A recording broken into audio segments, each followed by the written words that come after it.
आज हम देखेंगे समाजशास्त्र से संबंधित प्रश्न जो बीए थर्ड ईयर में पूछे जाते हैं और यह प्रश्न बार बार पूछा जाता है।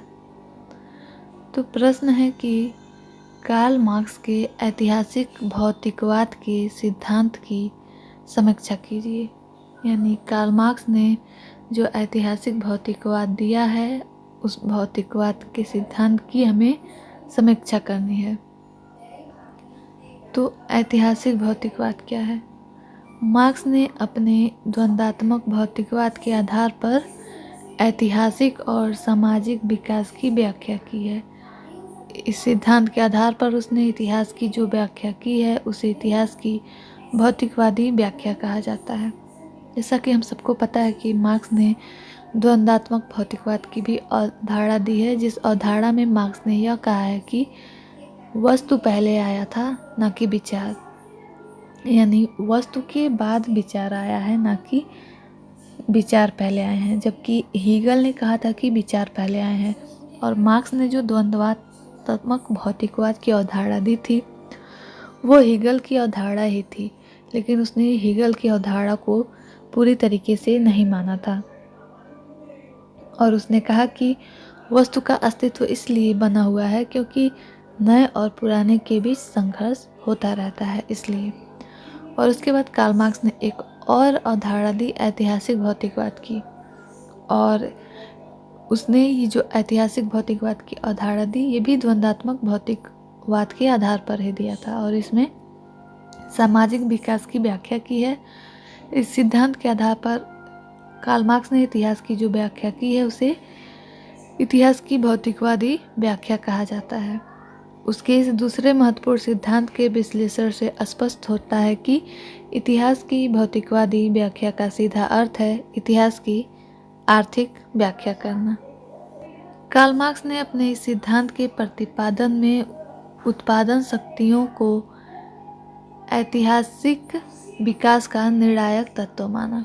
यानी जो उत्पादन शक्तियाँ होती हैं, जो पूंजीपति वर्ग होते हैं, उसके इस सिद्धांत का विश्लेषण करते हुए वेबर ने कहा है कि इसके अंतर्गत मार्क्स ने जो बातें कही हैं उनके लिए इतिहास की भौतिकवादी व्याख्या भ्रमपूर्ण है। भौतिक शब्द चेतनहीन पदार्थ के लिए प्रयुक्त होता है, जबकि मार्क्स इसके अंतर्गत चेतनहीन पदार्थ की कोई बात नहीं करता है। इसके अंतर्गत उसने कहा कि आर्थिक कारणों से सामाजिक परिवर्तन होता है, अतः उसके इस सिद्धांत को इतिहास की आर्थिक व्याख्या कहना चाहिए। यानी मार्क्स के ऐतिहासिक भौतिकवाद को हम लोग इतिहास की आर्थिक व्याख्या भी कहते हैं, क्योंकि उसने कहा कि समाज में परिवर्तन इसलिए होता है, सामाजिक कारणों से नहीं होता है समाज में परिवर्तन होता है आर्थिक कारणों से। यदि अर्थव्यवस्था मजबूत है तो समाज में परिवर्तन नहीं होगा, लेकिन अगर यह क्रम टूटता है तो समाज में अचानक से परिवर्तन होता है। अब मार्क्स ने जो ये अवधारणा दी इसके आधारभूत तत्व क्या क्या थे? तो मार्क्स ने ये जो अवधारणा दी है इसके कुछ आधारभूत तत्व हैं, जैसा कि पहला, भोजन की आवश्यकता। व्यक्ति को जीवित रहने के लिए भोजन चाहिए और इसके लिए उसे उत्पादन करना पड़ता है। उत्पादन प्रणाली हमेशा एक जैसी नहीं रहती है। मनुष्य का पूरा जीवन इस बात पर निर्भर करता है कि वह जीवित रहने के लिए किस प्रकार वस्तुओं का उत्पादन करता है। मार्क्स के अनुसार उत्पादन प्रणाली ही मानवीय जीवन की आधारशिला है। इसी के अनुसार राजनीतिक, सामाजिक और सांस्कृतिक ढांचे का निर्माण होता है। इसके परिवर्तन के साथ ही इनमें भी परिवर्तन हो जाता है। यानी मार्क्स का कहना था कि यदि अर्थव्यवस्था मजबूत है, हमें भोजन अच्छे तरीके से मिल रहा है, तो हमारा राजनीतिक, सामाजिक और सांस्कृतिक ढांचा का निर्माण अच्छा होगा। लेकिन उत्पादन हमेशा एक जैसा नहीं होता है, कभी सूखा पड़ता है, कभी अकाल पड़ता है। तो इस तरीके से भोजन की आवश्यकता मार्क्स के ऐतिहासिक भौतिकवाद की एक आधारभूत तत्व है। दूसरा, मार्क्स ने कहा कि उत्पादन की शक्तियाँ, यानी भौतिक जगत में जो भी उत्पादन हो रहे हैं, अपने जीवन के लिए प्रकृति से वस्तुएं प्राप्त करने हेतु मनुष्य जो उत्पादन करता है उसकी 3 शक्तियां हैं। पहला है प्राकृतिक साधन, दूसरा मशीन, यंत्र एवं उत्पादन कला, और तीसरा है मनुष्य के मानसिक और नैतिक गुण। सबसे पहले प्राकृतिक साधन होना चाहिए। इसके अभाव में उत्पादन का कोई प्रश्न ही नहीं उठता है। यदि कच्चा माल नहीं होगा तो मशीनों से हम वस्तुओं का उत्पादन नहीं कर सकते हैं, क्योंकि सभी वस्तुएं कच्चे माल पर ही निर्भर करती हैं। तो सबसे पहले हमें प्राकृतिक साधन चाहिए होता है। इसके अभाव में उत्पादन का कोई प्रश्न नहीं उठता है, ऐसा मार्क्स का कहना है। मशीन, यंत्र एवं उत्पादन कला दूसरी अनिवार्यताएं हैं। इनके अभाव में प्राकृतिक साधनों का उपयोग नहीं हो सकता है। ये भी बात सत्य है कि यदि मशीन न हो तो प्राकृतिक संसाधन भी व्यर्थ हो जाएंगे। यदि मशीनें न हो तो निकलने वाले खनिज तत्व, इन सब का उत्पादन नहीं हो पाएगा। इसका स्वरूप ही उत्पादन प्रणाली के स्वरूप का निर्धारण करता है। इसके अतिरिक्त मानसिक और नैतिक गुण भी आवश्यक है। उत्पादन प्रणाली के स्वरूप निर्धारण में इनका महत्वपूर्ण हाथ होता है। संक्षेप में अगर हम कहें तो समस्त ऐतिहासिक और सामाजिक विकास में इन शक्तियों का समवेत हाथ होता है। ये उत्पादन प्रणाली का स्वरूप निर्धारण करती हैं तथा वह ऐतिहासिक विकास के रूप का निर्धारण करती हैं। मार्क्स की जो तीसरी आधारभूत तत्व है वो ये है कि परिवर्तनशील उत्पादन शक्तियों का सामाजिक संबंध पर प्रभाव, यानी जो भी उत्पादन शक्तियाँ परिवर्तनशील हो रही हैं उनका सामाजिक संबंध पर क्या प्रभाव पड़ रहा है। मानव क्रियाकलापों से तात्पर्य है राजनीतिक, सामाजिक, वैज्ञानिक और सांस्कृतिक क्रियाकलाप। मार्क्स के अनुसार उत्पादन प्रणाली के अनुरूप ही राजनीतिक, सामाजिक, सांस्कृतिक और वैज्ञानिक संस्थाओं का जन्म होता है। अर्थात जिस प्रकार की उत्पादन प्रणाली होती है उसी के अनुसार राजनीतिक, सामाजिक, सांस्कृतिक, धार्मिक एवं आध्यात्मिक तथा वैधानिक विकास भी होता है।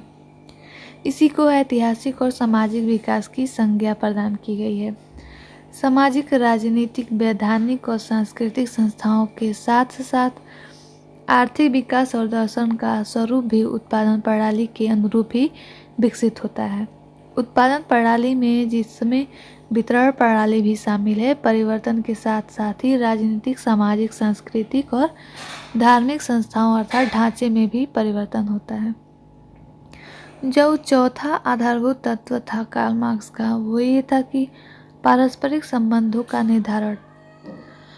उत्पादन प्रणाली के आधार पर जो राजनीतिक, सामाजिक, सांस्कृतिक और धार्मिक ढांचा तैयार होता है वह मनुष्य के पारस्परिक संबंधों का निर्धारण करता है। इसे मार्क्स ने उत्पादन का संबंध यानी रिलेशन ऑफ प्रोडक्शन कहा है, क्योंकि उत्पादन प्रणाली के राजनीतिक, सामाजिक, सांस्कृतिक और धार्मिक ढांचे का निर्माण होता है और मनुष्य के पारस्परिक संबंधों का निर्धारण ढांचे के अनुसार होता है।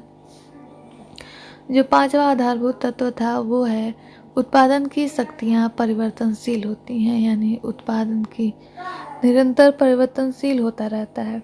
उत्पादन की शक्तियाँ प्राकृतिक साधन, उसके उपयोग की मशीनें एवं यंत्र और उत्पादन तथा मानसिक और नैतिक गुण सदैव परिवर्तन होते रहते हैं। जो मशीनें आज हैं वे कल नहीं होंगी, वे कल आज से भी उन्नत प्रणाली की होंगी। अगर हम उदाहरण के तौर पे देखें तो हस्तचलित यंत्रों के युग में सामंती व्यवस्था की तथा वाष्प चलित यंत्रों के युग में पूंजीवादी व्यवस्था की स्थापना हुई। छठा यह है कि उत्पादन शक्तियों का विकास सदैव चलता रहता है, यानी उत्पादन शक्तियाँ सदैव चलती रहती हैं। जब कभी कृत्रिम साधनों के माध्यम से उसे रोकने का प्रयास किया जाता है तो आर्थिक संकट पैदा हो जाता है। विकास की गति निरंतर अबाध रूप से चलती रहे, इसके लिए समाजवादी व्यवस्था उपयुक्त है, क्योंकि उनमें इस प्रकार के संकट की कोई आशंका नहीं होती है। सातवां आधारभूत तत्व है कि उत्पादन प्रणाली में द्वंद्वात्मक स्थिति के कारण परिवर्तन होता है। यह तब तक चलता रहता है जब तक उत्पादन की सर्वश्रेष्ठ अवस्था न प्राप्त हो जाए। उत्पादन की प्रत्येक अवस्था में द्वंद्वात्मक स्थिति है और तब तक यह द्वंद्वात्मक स्थिति बनी रहती है जब तक सर्वश्रेष्ठ अवस्था न प्राप्त कर ली जाए। समाजवाद और अंततः साम्यवाद को वह समाज की ओर ले जाता है। आठवां जो आधारभूत तत्व है वो है धर्म दोषपूर्ण आर्थिक व्यवस्था। ऐतिहासिक और सामाजिक विकास की व्याख्या के संदर्भ में कार्ल मार्क्स ने धार्मिक विकास की चर्चा करते हुए कहा है कि धर्म दोषपूर्ण आर्थिक व्यवस्था का प्रतिबिंब मात्र है। यानी धर्म आर्थिक व्यवस्था का मात्र एक प्रतिबिंब है, वह अफीम के नशे के समान है। जिस प्रकार अफीम नशे में लोग अपना दुख दर्द भूल जाते हैं, उसी प्रकार धर्म के नशे में भी लोग सब कुछ भूल जाते हैं। तो ये थे कार्ल मार्क्स के कुछ आधारभूत तत्व और कार्ल मार्क्स ने जो अपनी ऐतिहासिक भौतिकवाद दिया है उसकी समीक्षा।